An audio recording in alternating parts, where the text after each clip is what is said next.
Napakatakaw. Binigyan ko ng chips to. Itong pleko ko.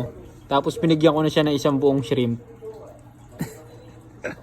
Yung frozen, tapos tinunaw ko lang sa warm water. Abay, pati yung pagkain ng pleko oh. Sinubo pa rin niya. Napakatakaw na ito ni Bailey. Ito isang buong shrimp din. Yung aking Tiger Oscar na malaki. Ito yung binigyan ko. Ang laki na rin itong pleko oh. Grabe, ang bilis na yan lumaki. Ayan, flower horn ko. Dinadiet ko itong itong gold parrot. Saka yung aking blood red parrot dito. Nasa side ako ito. Yan, side yan. Ano bang width na ito?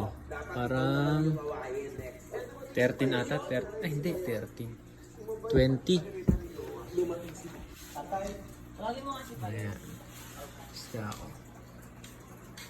Lalaki na ano. Nanonood nga pala ako na itong kaya. Ayan po yung defensive